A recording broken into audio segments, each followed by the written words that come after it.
So today we'll speak about the inguinoscrotal conditions, which is the bread and butter for our practice. Initially, when Dr. Murad spoke to me about this lecture, I thought that it is just a piece of cake, simple things will be prepared in 2 hours and presented. But actually, because we are working on it daily, what I call it the autopilot work for our duty, we are not considering the pathology and scientific base of it. We just practiced on it. We read about it one time, then we keep doing it. But when we go to the basics of it, it contains a lot of information and theory. As I said, it is really big bulk of our work. If you look at our OR list, if you look to your OR list in your center, you may find like once a week esophageal atresia or abdominal wall defect or lung conditions. But every list, there is inguinal hernia and undescended testes, at least one. So we will have a brief introduction for inguinoscrotal condition, basically inguinal hernia and undescended testes. We will go through embryology, anatomy, then we move to inguinal conditions and scrotal conditions.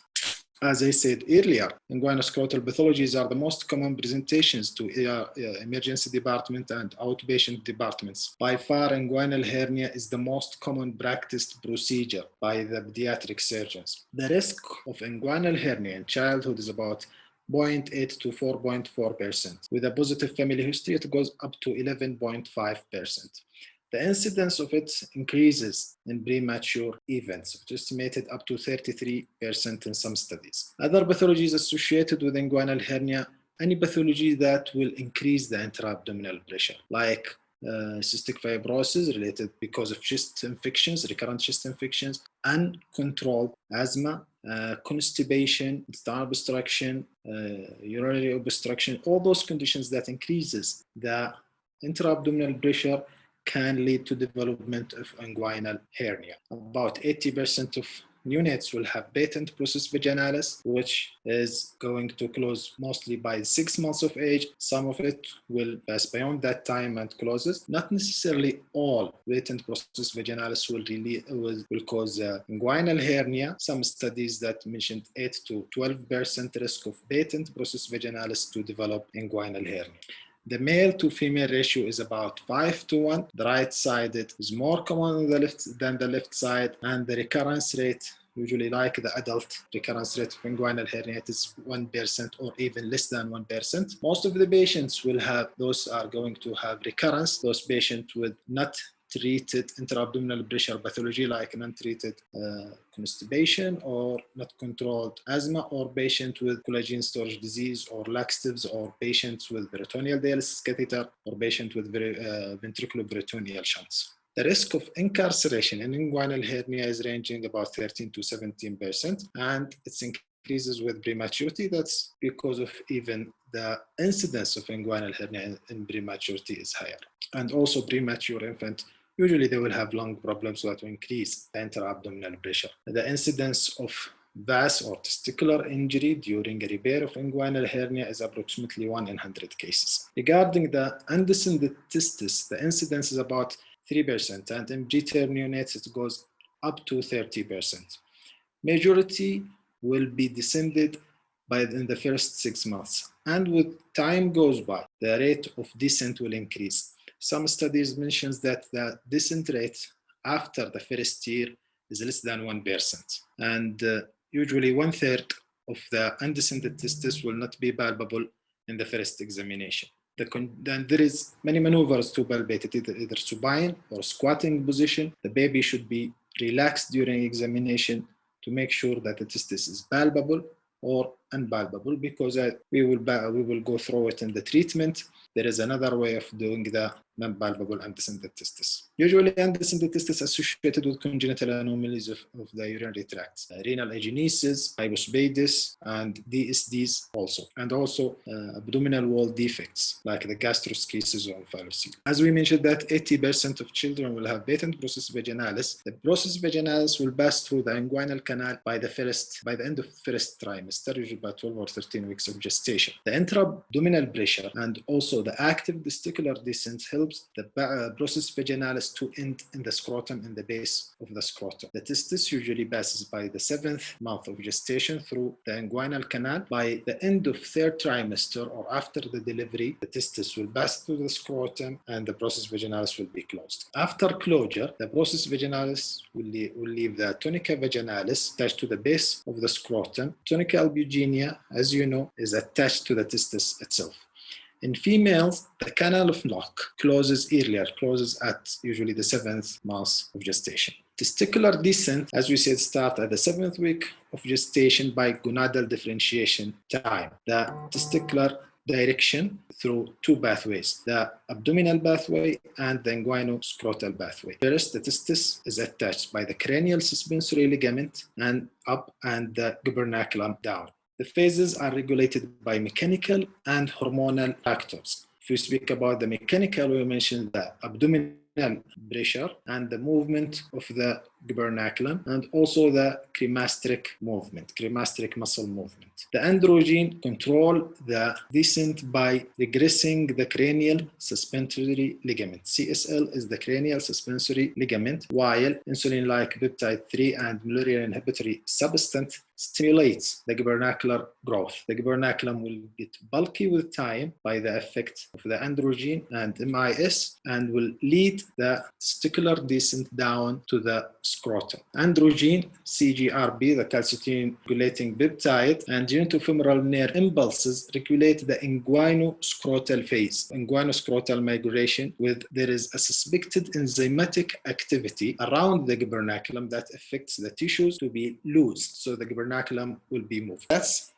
want you to remember this because it is related to what we call the extravaginal testicular torsion that happens in the neonate. Some of the theories speculated that because losing of the tissue will lead to extravaginal torsion. With undescended testes, we have pathologies of the vas, we get pathologies of the epididymis also. The most common thing we are seeing is the dissociation. We'll go now to inguinal anatomy, inguinal canal boundaries and content. We know that the inguinal canal, posterior wall, roof, and floor. Usually, the anterior wall is the aponeurosis of the external oblique and reinforced by the internal oblique muscles laterally. Posterior wall is the transversalis fascia. The roof is formed by transversalis fascia, internal oblique muscle, and transversus abdominis, while the floor is by the inguinal ligament, and it is more thickened medially to form the lacunar ligament. The content of the canal, it contains the spermatic cord, and you know the content of the spermatic cord, the neurovascular and reproductive structure, vessels, nerves, vas, and lymphatics. In females, there is the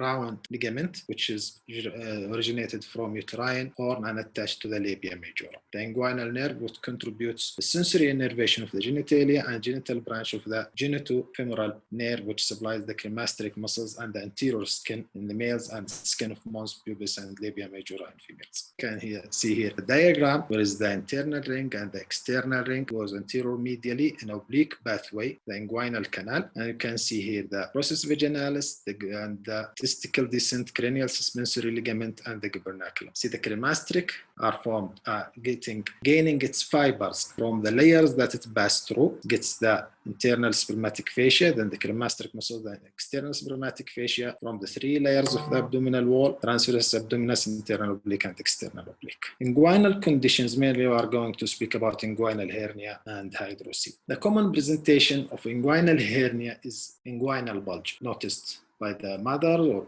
any of the parents during changing diaper, or the grandmother usually, or by the family physician during routine examination. A good history, sometimes we need photography because it is not evident in the clinic. So we ask the parents to take pictures. Some of the parents will come now with the widespread use of the smartphones. If you cannot see it in the clinic, if you ask the mother or the father for a photo, you will find the photo in their mobile. And this is actually accepted as indication for surgery. I don't need to see it myself if there is a documentation or a good history that there is a bulge in the groin to diagnose there is inguinal hernia and to wait for it, to see it myself to operate. I can operate on that, okay? It can be done on admission or day surgery unit. That depends on the post-conceptual age and other chronic medical illnesses. Usually, roughly, we are using 60 weeks of corrected gestational age. some anesthesiologists actually will go down to 45 weeks of gestation. Okay. Those babies in neonatal ICU, the preterms, that we say that they have higher incidence of inguinal hernia, you will have a call from neonatal ICU. They will tell you there is a bulge, there is inguinal hernia, you see the baby, and yes, there is inguinal hernia. Usually what the practice is to fix it before they go home because there is increased risk of incarceration or strangulation. Also, those babies, if he was discharged before reaching 45 weeks of corrected gestational age, if he came in 40 weeks or 42 weeks, then if you did the operation because the risk of apnea after the surgery, you have to put him back in the neonatal ICU or the pediatric ICU. So it's better to fix it before sending the baby. Usually what we are doing, we see the hernia, it is reducible and controllable. We will ask the neonatologist to contact us once the baby is ready to go home, and that by that time they will call us. Baby is ready to go home. We will book him next day for surgery. We will fix it. Then after 24 hours, the baby will go home. Repair usually done through inguinal crease incision and high ligation of the sac. Depending on the age, either we will go direct to the external inguinal ring, like in the neonates, because you know that the internal ring and external ring are over each other and there is no much distance between them. You can reach to the level of the internal inguinal ring where you should do the ligation easily without opening the canal. In older children, usually we open the canal and we get the sac through the canal directly and we do the high ligation without interfering to the external ring or go distal. The distal sac, usually we are not dissected down to the testis. This will make a risk of vascular injury or testicular injury. Usually we lay it open to prevent any closure and hydrocele collection. We are using absorbable sutures. Okay, as we said, distal sac dissection is not preferred. The contralateral exploration nowadays, it is not recommended and it is not preferred. Before, they used to do it in some conditions, like in female child or a boy with a left side inguinal hernia or preterm. Usually they will do contralateral exploration, either by opening or by another way. If you did the left side and you want to explore the right side, you just put a 3 millimeter cannula of the laparoscopy cannula, you insufflate the abdomen and you go by 30 degrees or 45 degrees camera to check the other side. But even this, nowadays, it is not preferred. Regarding the complications, if you face vas injury during inguinal hernia repair, it should be immediately repaired. Don't just wait for it and schedule for another operation or wait for a urologist to do it later on before some authors or some surgeons will just fix the end with non-absorbable sutures and give a time to your urologist to do. Actually, it is your job to do it, and it is simply done by using 8-0 sutures. You just fix the four corners of the vas together. Some urologists will try to do stenting with non-absorbable suture. It is difficult actually to be done. Simply just to do the four corners, and there is a chance that it will heal and the channels, the vas channels inside will be reattached together. But never leave it without repair unless there is a major injury and the long segment of the vas is lost. The vas, this one I think duplicates the slide, but here we say that there is a suspicious of disorder of sexual development in some patient with abnormal finding. Like congenital adrenal hyperplasia, you will see a child with inguinal hernia, undescended testes, and hypospatus. Whenever you see undescended testes with hypospatus, you should suspect DSD, especially congenital adrenal hyperplasia, or in patient with congenital androgen insensitivity syndrome. Those children with congenital androgen insensitivity syndrome, a normal female phenotype, even external genitalia of the female, and then you will get inguinal hernia and you think the ovaries are incarcerated there. When you open and try to reduce the content of the sac, it is a testis. In these children, usually we have to check the internal organs by doing laparoscopy in the same time. We check, usually there is no female organ inside, it is just external female organ, and these gonads should be excised. Other inguinal pathologies than the inguinal hernia, the hydrocele, it's either communicating or non-communicating hydrocele. The communicating hydrocele, the tunica and the peritoneal cavity are communicating. The non-communicating, the processus vaginalis have been closed in the middle between them. So the distal one in the scrotum, there is collection, but it is not communicating to the peritoneal cavity, and you can differentiate it in the exam. It is not reducible, and you can feel that cord is very thin above hydrocele. It's either static or regressing. That's why we give a chance to the hydrocele. We are not operating immediately. We are waiting up to 1 year or 2 years even. If it is regressing in size, no need to interfere. Most of the neonatal hydrocele, most of it will regress and disappear. So no need to interfere. At that time of period, we have to wait for it. For me personally, I even wait up to 2 years. The principles of surgery of hydrocele, it's almost the same of the inguinal hernia repair. Of course, in the adult, they will go scrotal approach. We are going inguinal approach. Generally for inguinal hernia repair or hydrocele, we go through skin crease incision in the inguinal area. Then we open the layers until we get to the external oblique aponeurosis, and then depending on the age, as I said earlier, either to pick it from the external ring or to take it from, or opening the canal, splitting the opening the canal, a small snip with a knife. Then we split the fibers at the direction of the cord. We do medial flap, lateral flap, just to avoid the injury to the nerve. We see the muscle fibers, and you can elicit the hernia between it. You just pick it up and dissect it like if you are dissecting down at the inguinal, at the external oblique, external ring level. After you isolate the sac, you make sure there is no content in it. You dissect the bass and the fistula from it. Then you do the splitting and ligation. And also, as I said, the distal part, you don't dissect it completely to the testis. You just make sure that it will lay open without a chance for it to close and to form hydrocele. The testicular anatomy, you can see this is the cord here, testis, epididymis, the tunica vaginalis here, and the tunica albuginea is covering here, like you see here. The head, body, the tail of the epididymis, and the vas deferens. The testicular artery is the main supply, originates from the aorta. Cremasteric artery and arteries of the vas also supply the testis by giving anastomosis to the testicular artery. There is 2 testicular veins that drains in the bambiniform plexus, and veins drains the right side to the vena cava, the left side to the renal vein. The testis and epididymis receives innervation from the testicular plexus derived from renal and aortic plexi. The lymphatic drainage is to the lumbar and para-aortic lymph node along the lumbar vertebra, while the scrotal lymphatic drains to the nearby superficial inguinal node. The scrotal conditions, we will talk about undescended or retractile testis, varicocele, testicular torsion, and torsion appendices. The general classification of undescended testis, we are talking about palpable or non-palpable. There is another classifications depending on the site. Okay, if it is inguinal, perineal, femoral, penopubic, or can sometimes find it in the contralateral hemiscrotum. The careful history and physical examination can easily diagnose undescended testis or retractile testis. Usually the undescended testis, sometimes it is noticed at the neonatal time by the neonatologist or by the parents.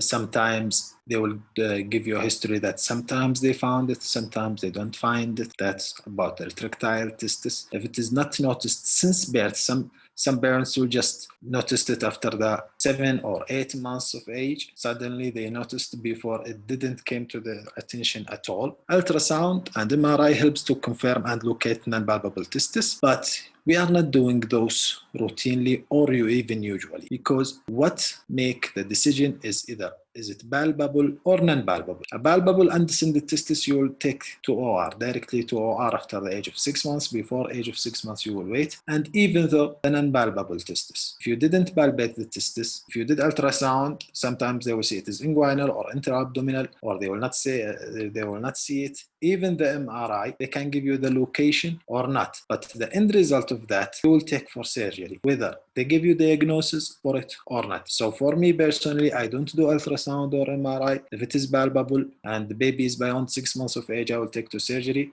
If it is non-palpable, it's the same. After 6 months of age, will take to surgery. But of course, the surgical procedure is different. For palpable testes, we go direct for orchidopexy. For non-palpable testes, there is a steps on the table. First of all, you have to do examination under anesthesia. After the baby is anesthetized, muscles are relaxed, a good chance that you may feel it. And if you feel it, you go direct for orchidopexy. If you didn't feel it, even after general anesthesia, you have to go for laparoscopic exploration. Open exploration is not recommended because of high risk of adhesion, that even if you brought the testis at one stage to the, let's say, to the external ring, and you plan it after 6 months to do it, if you go there again with those adhesions, there is high risk of injury. So it is better to do the laparoscopic exploration. We use a 5 millimeter or 3 millimeter camera through the umbilicus to check the testis and 2 ports in the right iliac fossa and left iliac fossa. We see the testis. If it is not there, we abort the procedure. That's atrophic testis. We check the vas and we see where does the vas end and the vessels. We don't go take it by guarantee if it is not near the inguinal canal. And in the same times, we don't just keep searching for it up to the kidney as some of the surgeons will do. We check the vas, we see where the vas ends. If the vas ended blindly and the vessels ended blindly, that means atrophic testis. We don't do any further thing. If it is there, then we go the next step. Can it reach to the scrotum or no? Rough estimation is to take it to the contralateral ring. For example, a right undescended testis, I found it that it has a good volume. I will pull it to the left internal inguinal ring. If it reaches there, then there is a good chance that it can reach to the scrotum. So we will go directly for orchidopexy. If it doesn't reach there, we will do a first stage procedure, what we call it Faure-Stevens procedure. We ligate the testicular vessels, give a chance to the artery of the vas to grow and get wider to supply the testis. Usually after 6 to 8 months, we go again. We found the testis still viable. With a minimal dissection, we can reach to do orchidopexy to the scrotum. The transient retraction is normal reflex. That's why we are saying that we should examine under anesthesia. Also, the other thing, some parents will say it is always up. It is always up. But when you examine the testis, the baby, first thing strikes you is a normal size scrotum. If the scrotum is a normal size, that means the testis is there for a longer time. You advise them to check it while the baby is sleeping, not while moving or while the baby is tense during changing the diaper. And those reflexes, usually with time, it will get less. Usually after the age of 10 years, it will regress significantly. By reaching to the puberty, it will be very minimal. The effect of cryptorchidism or undescended testes. We have hormonal effect. Although difficult to determine that's primary or secondary, LH and androgens level are lower normal in neonates with undescended testes, but still nobody can tell for sure. Is this the primary cause of undescended testes, or it is related due to the undescended testes? Because androgen receptors in the testicular tissue and scrotal skin are normal in both, in the boys with descended and boys with undescended testes. For the germ cell development, initial normal histology becomes abnormal with age. That's why before they used to advise orchidopexy before school age. Then it came down to 2 years, then 1 year. Now, currently, it is 6 months. Undescended testes beyond 6 months should be fixed. There will be impaired leading cell development seen at the 6 months of age or sometimes earlier. Regarding fertility, germ cells abnormality is evident after 6 months of age, but still there is no sufficient data for post-puberty fertility rates of patients with history of retractile testis or orchidopexy. Regarding malignancy, there is a relative risk of 5 to 10 folds higher of having testicular malignancy, 15 to 33 folds for bilateral undescended testes. This risk is higher in the intra-abdominal testes. That's why we should fix these testes down. One of the reasons that in case developed malignancy, we can do a survey and to check it earlier. That's why in the adulthood, they don't do orchidopexy.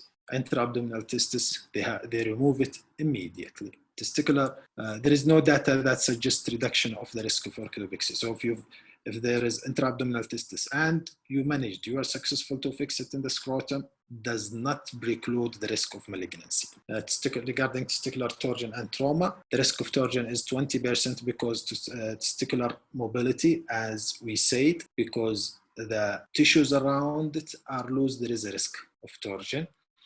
And now, if you ask adult urologist who was the last time he saw testicular torsion, he will say before we used to see so much, but now it is less because it is increased practice of orchidopexy in childhood. Also regarding the trauma, especially in cerebral palsy kids, if the undescended testis is in the inguinal area with the movement of the hip or restraints in the car restraints, it is subjected to trauma, and this traumatic effect will lead to atrophy. Psychological parental anxiety, some disregarding the parents, and also child and adult sense of deficiency. The child, he will feel that he's deficient in something. He's not normal. Also an adult, it has a major psychological impact. Retractile testis, it is difficult to accept any undescended testis as retractile testis or any retractile testis as undescended testis. There is criteria and it should be carefully examined. The testis first should be easily come down to the base of the scrotum without any tension. In a warm environment, the baby is calm, even in the lap of the mother or a father, or even you can give a bottle, you should examine comfortably for you and for the baby. You should get it down to the base of the scrotum. And if you let it go, it should stay there for a time before any cremasteric reflux pull it up again. It should be normal in size. How we determine that's normal in size? Usually we compare it to the other testes. If both are equal or almost equal in size, we consider it as normal size testis. If there is a major difference in size, that means there is a size reduction. Resides spontaneously in the scrotum sometimes. That's what we said before. We ask the mother to examine the baby while the baby is sleeping, comfortable, without any tension, without any excitement or anxiety. Usually what we are doing, we are managing it by follow-up in the clinic every 6 months or annually. And usually we reserve the surgical intervention for testes that became undescended, secondary undescended. It was in the scrotum before 6 months. Now when the baby is growing and I examine, it is in the neck of the scrotum, or it is up, or there is tension, or we noticed a major size differences. That's the time to do the surgery for retractile testis. And actually by that time, of this criteria is there. The testis is reduced in size. It is getting higher in the scrotum, or there is tension. I consider it undescended testis by that time, not retractile testis. The management for undescended testis, we came through it in our talk. We do orchidopexy at the age of 6 months. Usually we start by inguinal crease incision, dissect the layers down to the external inguinal ring and bullet the testis from there. My practice personally, I keep the testis in the sac until the end, split the gubernaculum and try to do proximal dissection. If I need to open the canal, I usually open the canal after the age of 1 year. Before the age of 1 year, rarely I need to open the canal, and try to get as long distance as we can. After that, we dissect the sac, the hernial sac from vas and vessels. And why I keep it until the end? Because of two things. First, it gives you more protection. I feel it is more safe to keep it there, because if you just bolt on the vas and vessels, it may avulge in your head. So first, I prefer to keep it there. Second, if I get the maximum distance by doing so, and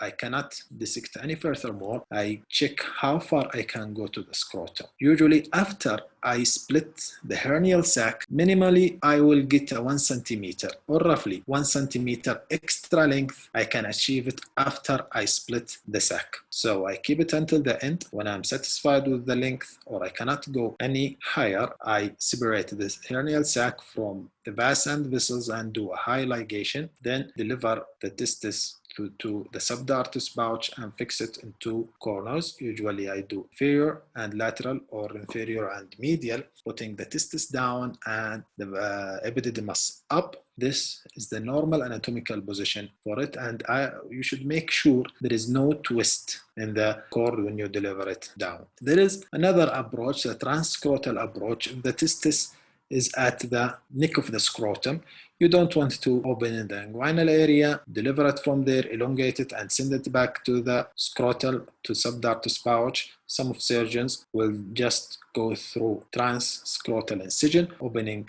the layers, the dartus, then try to dissect around the testis to get the maximum length, then put it down in a subdartus pouch and fix it. We are doing it by absorbable sutures. Some authors will advise non-absorbable sutures, but I think there is no difference between them, as you will depend on the healing process and fibrosis, not on the suture itself. Laparoscopic approach for non-palpable testis. We said before, non-palpable testis, the steps in the theater will be first examination under anesthesia. If you can feel the testis, that means you have a good chance to do orchidopexy immediately. If you didn't feel the testis, you go by laparoscopy. You check where is it there or not at the first. If it is not there and the vas ends blindly and the vessels ends blindly, and also you can notice the vessels are faint, not the normal size vessels. If you compare to the other side, you will see it as a streaky red lines vessels. If it is atrophic, you have to remove it. If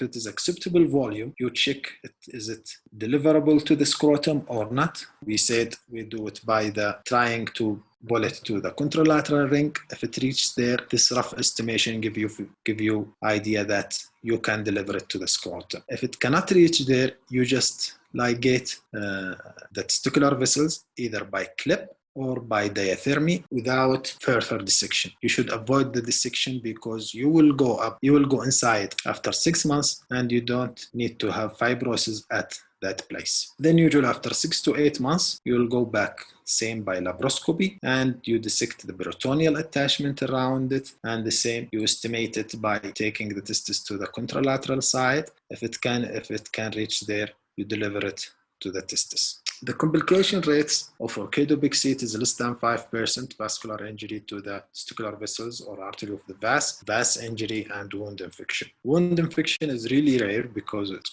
considers as clean surgery. Even for the scrotal wound, rarely we see infection in that side. As we said, for vas injury, it should be repaired immediately. About hormonal therapy, undescended testes. There is a huge debate and controversy about it. Androgen have been tried, human chorionic gonadotrophin have been tried, and luteinizing hormone, releasing hormone have been used. Androgen is abandoned because of the risk of precocious puberty, and studies for beta-HCG and LHRH are mixed and variant success rate. Some of the reports goes up to the 35%, some of it goes down to 10 to 15%. It is difficult to estimate it because those studies are mixed between true undescended testes and retractile testes. The best results have been achieved in retractile testes and undescended testes that located beyond the external inguinal ring, or upper scrotal undescended testes. Randomized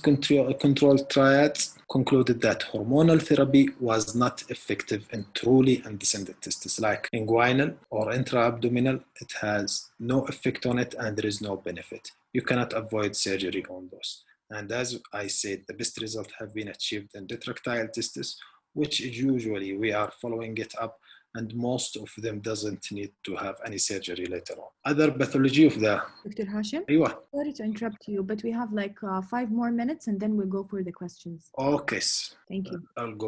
We'll go quickly. We'll go quickly through the varicocele. It's a dilatation of the veins of Bambiniform plexus. Increased temperature affected the scrotum and the testis and lead to decreased fertility rate. The incidence is about 15% in general population, and if we take the men suffering from infertility, 40% of them they have varicocele. It is classified into 1, 2, and 3 stages. Stage 1, it's palpable on Valsalva. Stage 2, palpable without Valsalva. Stage 3, it is visible and palpable. non-viable, different etiologies, lack of veins, external compressions on the veins, high pressure renal veins, the left side, renal neoplasm, and this is the most important thing. If you have a baby with the left side varicocele, you have to rule out renal malignancy.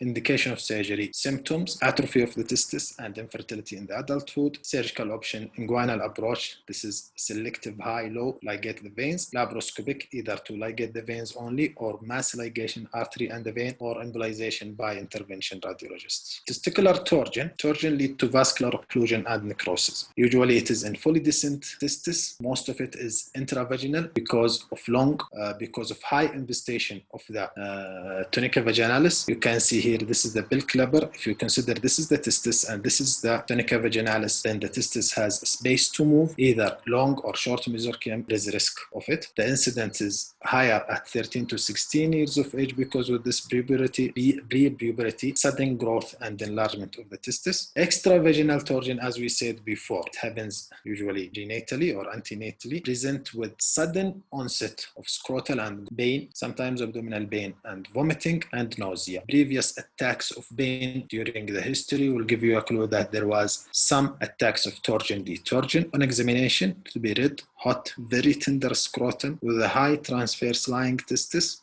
Rapid ultrasound can confirm the diagnosis. Although many of the surgeons are not doing ultrasound studies, they will take the patient immediately to the OR. Any acute scrotum will be taken to OR. So you don't need to waste the time doing radiological investigations. It's a top emergency. It needs to be managed in a timely fashion.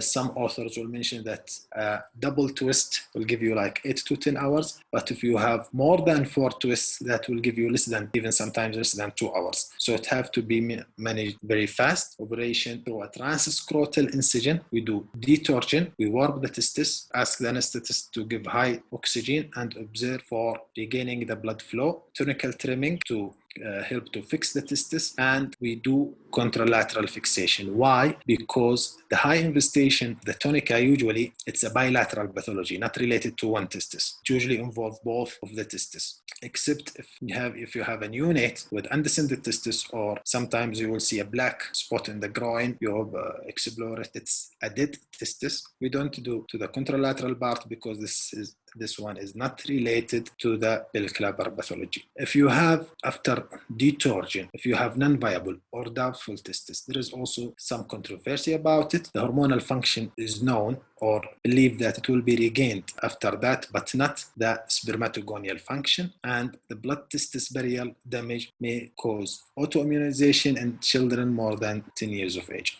So the advice is before the age of 10 years, you fix the testis, whether it is doubtful, viable, non-viable. Beyond the age of 10 years, usually we do orchidectomy. I think this is the last, maybe, torsion appendices. It resembles the testicular torsion, exactly testicular torsion, especially if it comes after long time, because there will be edema, there will be hydrocele, so you cannot differentiate it and appreciate the testis, how's the function of the testis.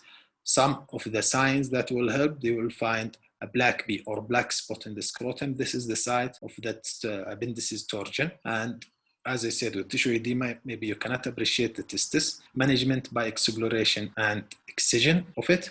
Some surgeon will advise conservation and pain management, but that you have to be very, very confident and sure, and you have to have a confident sonographer to tell you that testis is viable and normal. Otherwise, as I said, some surgeons will not even do ultrasound. Any acute scrotum they will take for exploration. Thank you very much.